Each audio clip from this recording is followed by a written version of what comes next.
نماز جنازہ کے بعد میت کا چہرہ دیکھیں کوئی بھلا نہیں، لیکن افضل یہ ہے پہلے دیکھ لیں بعد میں نہیں۔ شیعہ کو سلام نہ ہی کریں تو بہتر ہے۔ ہری پگڑی باندھنی کیسے ہے؟ جو مرضی ہے ہری باندھو، پیلی باندھو، نیلی باندھو، کالی باندھو، سفید، کوئی مرضی ہے باندھو۔ جھگڑا دو باتوں میں ہے۔ ایک تو یہ ہے کہ ہری پگڑی باندھنے کو سرکار دو عالم کی سنت نہ بناؤ۔ حضور پاک نے ہمیشہ سفید امامہ استعمال فرمایا، اور سنت وہ ہوتی ہے جس پہ ہمیشہ عمل ہو۔ اب کالی پگڑی حضور نے فتح مکہ کے موقع پر باندھی ہے، تو ٹھیک ہے کالی پگڑی جائز ہے لیکن سنت نہیں ہے۔ ایک دفعہ آپ نے باندھی ہے تو جائز تو ہو گئی، لیکن سنت وہ ہے جس پہ ہمیشہ کا عمل ہوا، وہ ہے سفید۔ اور ساتھ یہ بھی فرمایا کہ مردوں کے لیے سفید، عورتوں کے لیے رنگدار کپڑا جو ہے وہ اللہ کو زیادہ پسند ہے۔ ایک تو مہربانی یہ کریں کہ سبز پگڑی کو حضور کی سنت نہ بنائیں، یہ سنت نہیں ہے۔ اور دوسری بات یہ ہے کہ ہر مسلمان اپنی اپنی پارٹی کو رنگ دینے کے لیے الگ رنگ کی پگڑیاں استعمال کرتا ہے، یہ بھی ناجائز ہے۔ مسلمانوں میں تفرقہ ڈال رہے ہو کہ یہ ہری پگڑی والا ہے، اور یہ پیلی پگڑی والا ہے، یہ واسکٹ والا ہے، یہ کرتے والا ہے، یہ کیا ہے؟ کوئی چیز تاکہ مسلمانوں میں ایک فرقہ نمایاں نظر آئے، یہ کرنا بھی شریعت میں ناجائز ہے۔ بالکل آج کل تو رواج بن گیا ہے جی کہ ہر علاقے کے پیر نے اپنے طریقے سے ٹوپیاں بنائی ہیں، اپنے طریقے سے کرتے بنائے ہیں، اپنے طریقے سے گلے میں ڈالنے کے لیے انہوں نے دوپٹے بنائے ہیں۔ یہ سب چیزیں شریعت اسلام کے خلاف۔ بالکل جو کپڑا ملے الحمدللہ، نہ ملے الحمدللہ، بس اللہ کی رضا پہ راضی رہیں۔ اگر میں نے 3 رکعت امام صاحب کے ساتھ پڑھی ہیں تو اب چوتھی رکعت میں صرف فاتحہ بھی پڑھ سکتے ہیں، اور بعض علماء کہتے ہیں کہ نہیں، یہ گویا کہ چوتھی رکعت آپ کی اس پہلی کے بدلے میں ہے، لہذا ثنا بھی پڑھیں، فاتحہ بھی پڑھیں، سورت بھی پڑھیں۔ اما حوا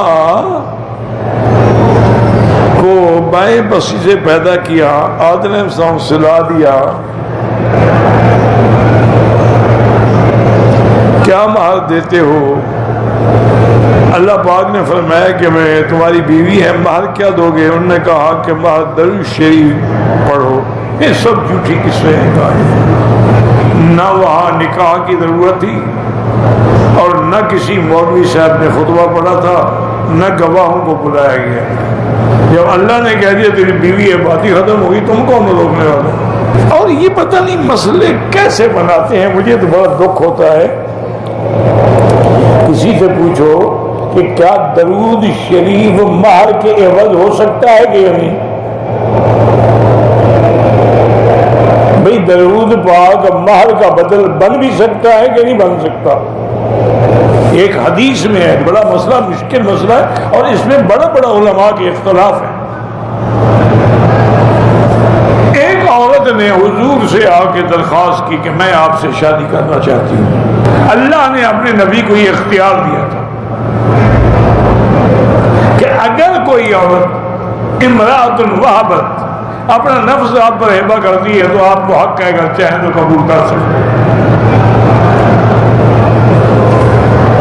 حضور خاموش رہے، اس نے پھر کہا، حضور نے فرمایا بی بی مجھے خواہش نہیں ہے نکاح۔ ایک صحابی بیٹھے تھے، انہوں نے کہا حضور اگر آپ نکاح نہیں کرتے میرا کر دیں۔ یا تو آپ نکاح کرتے نا، اگر آپ نکاح نہیں کرتے ہیں تو پھر میرا نکاح کر دیں۔ حضور نے فرمایا حل ماں کا شیء، تمہارے پاس کچھ ہے بھی صحیح عقل مہر دینے کے لیے؟ انہوں نے کہا یہی چادر ہے جو باندھ کے بیٹھا ہوں۔ آپ نے فرمایا کہ جاؤ اللہ کے بندے کوئی تلاش تو کرو، فَلْتَمِسْ وَلَوْ خَاتَمًا مِنْ حَدِيدٍ، چاہے لوہے کی انگوٹھی ہو۔ یہ معنی ہے تھوڑی سی چیز، بندہ لوہے کی انگوٹھی پہننا تو حرام ہے، حضور کیسے فرما دے کہ لوہے کی انگوٹھی لے آؤ؟ حقیر کوئی تھوڑی سی چیز ڈھونڈ کے لے آؤ. اس نے کہا حضور میں کیا ڈھونڈ کے لے آؤں جس کے گھر میں مٹی کے سوا کچھ نہیں ہے. تو اب حضور نے اچھا حل معک من القرآن شیء, تمہیں قرآن کی کوئی صورت یاد ہے؟ ہماری صورت قضا و قضا و قضا فلاں صورت یاد ہے, فلاں یاد ہے, فلاں یاد ہے. اور انہوں نے اچھا ایسا کرو تم اپنی بیوی کو یہی صورتیں پڑھا دینا. انہوں نے کہا جی بالکل حاضر, میں کیوں نہ پڑھاؤں, میری بیوی یہ پڑھاؤں گا. تو اس لیے علماء نے اس حدیث کو سامنے رکھ کے استدلال کیا ہے کہ کیا قرآن کی تعلیم جو ہے وہ حق المہر کے عوض ہو سکتی ہے بزرگ کے عوض. تو بعض ائمہ فرماتے ہیں ظاہر حدیث کو دیکھ کر کیا ہو سکتی ہے, جب حضور نے فرمایا تم پڑھا دیں اس کو بس یہ صورت ہے. امام ابو حنیفہ رحمۃ اللہ علیہ کہتے ہیں کہ نہیں, حق المہر ہے کیا, پہلے یہ تو بتاؤ. حق المہر جو ہے وہ عورت کے جسم یعنی شرمگاہ حوالے کرنے کے بدلے میں ہے. تو فرماتے ہیں اس کے بدلے میں تم قرآن دو گے. یہ تو مانا تھا کہ ابھی تمہارے پاس کچھ نہیں ہے, کچھ پڑھا دینا, جب اللہ پیسے دے گا بعد میں دے دے حق المہر. وقتی طور پر تم اس کو تعلیم دے دو. تو لہٰذا حنفی مسلک میں تو قرآن یا درود حق المہر کے بدل بن ہی نہیں سکتا.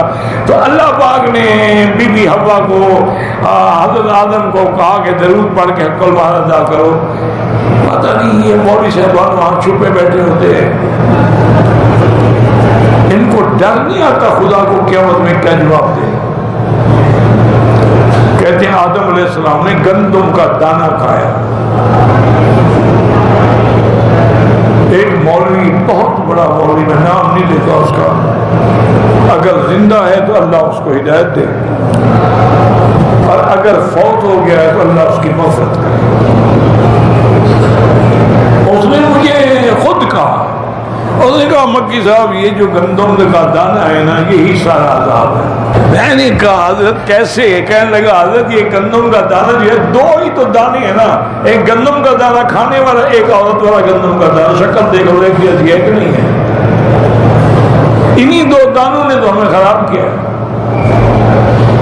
آدم کو بھی اسی گندم دانے نے نکالا تھا نا. خدا کا خوف کرو, تم نے قبر میں نہیں جانا. قرآن کہتا ہے ہم نے آدم حوا سے کہا کہ اس درخت کے قریب نہ جاؤ. تو گندم کا دانہ تم کہاں سے لے آئے؟ گندم درختوں پر لگتی ہے. وَلَا تَقْرَبَا هَٰذِهِ الشَّجَرَةَ, درختوں کے گندم کے کھیت ہوتے ہیں, گندم کے درخت تو نہیں ہوتے. شریف آدمی کیا کہہ رہے ہو؟ چپ تو کر گیا, لیکن جو مولوی کسی بات پہ اڑ جائے اس کا کیا ہی دار. ایک آدمی نے, اللہ معاف کرے, توبہ استغفر اللہ, اللہ معاف فرمائے, اس کے پاس آئے تو اس بندے نے کہا جی کہ میرا دل آ گیا ہے ساس پر, میں بیوی کو چھوڑتا ہوں اور ساس سے نکاح کرنا چاہتا ہوں, میرا نکاح آپ کر دیں گے؟ اس نے کہا ہاں بھائی اتنی نظر نیاز رکھو گے تو کر دوں گا.